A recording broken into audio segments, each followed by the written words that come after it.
Hey everyone, Alex here with Android Headlights, and we're here with the 2016 Chevrolet Malibu. This is one of the first cars from GM to feature Android Auto. Now we have the keys, so let's go ahead and check it out.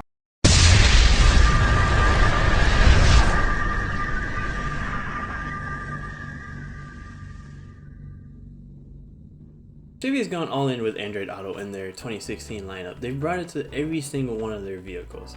Now this includes the 2016 Spark, the Cruze, the Impala, the Volt, Camaro, Corvette, Colorado, Silverado, Tahoe, and the Suburban. Chevy is using Android Auto on their 7-inch and 8-inch MyLink display that is included in all of their cars. Now this is great news because it means that you won't have to pay extra to get Android Auto in your car, unlike a few other manufacturers out there. On this 2016 Malibu, we are using Android Auto on that 8-inch MyLink display. Now the Malibu is available with both a 7-inch and an 8-inch version. As you can tell, it does appear to attract a whole lot of dust. The display is high resolution, but you are able to see pixels in close-up pictures like the one that's on the screen now. Now that's not really an issue for a lot of people, but people like us that are always taking pictures of this stuff, it is a bit noticeable. When you're sitting further back, when you're actually driving, you don't really notice the pixels at all. It actually looks really high resolution compared to the other versions that are out there on other vehicles. Now underneath the center console, you have two USB outlets. Both of these are used for Android Auto or Apple CarPlay, doesn't matter which one you use. Just plug in your phone and then you'll select either Android Auto or Apple CarPlay option from the home screen of MyLink and you're good to go. Now once you're in Android Auto, everything is pretty much the same as in any other car or even any other head unit. We've actually already done a video on Android Auto, just on Android Auto in the Malibu, which is linked down below in case you want to check that out. The 2016 Chevy Malibu actually got a pretty big redesign over the previous model, which a lot of people mentioned as a rental car special because it didn't really stand out at all. It looked more like a car that people would buy as part of a fleet. Now with the 2016 model, we have more contoured lines on just about every panel on the outside of the car. It looks a little sporty, but not too sporty. We have some flanking headlamps on the front, which look especially nice on the jet black color that we have here with our Malibu that we've been test driving.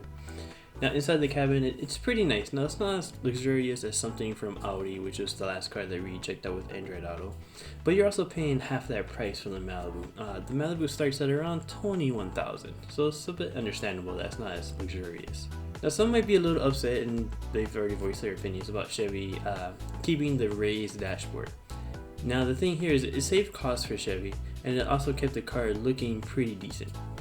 In the center of the instrument cluster, there is a small screen that gives you all sorts of information. This includes your current speed, mileage until you run out of gas, tire pressure, coolant levels, and a whole lot of other stuff. Now in the back, there is plenty of room for 3 people, which isn't always the case when it comes to a mid-size sedan like the Malibu. Luckily, Chevy made that possible. There's plenty of room for everyone to be comfortable. There's also a few car charging ports back there so that you can charge your phone while you're in the car. The back seats do fold down almost flat but not quite, which makes for a nice addition to the cargo space that's already available. Now if you do buy the hybrid model of the Malibu, you want to keep in mind that you lose about 25% of the cargo space in that car, in that version, because it has a lithium-ion battery pack that's sitting in the back of the car. Now the Chevy Malibu is available with L, LS, 1LT, 2LT, and Premier trims. The model that we have here is the 2LT trim, and it comes in right around 29 grand. Now unless you want to get that rental car special type look, you want to go something higher than the L, something like the LS, the 1LT, or even the 2LT. The 2016 Chevy Malibu is actually already available at your local dealer, so you can head on over and test drive one for yourself, and you can even lease one starting at around $135 per month. Now of course that price is going to depend on your annual mileage as well as the options that you choose for the car and of course the trim. That's it for Android Auto and the Chevy Malibu. We'll catch you guys in the next one. Now make sure to subscribe if you haven't already, as well as following us on Facebook, Twitter, Google+, Instagram, and everywhere else.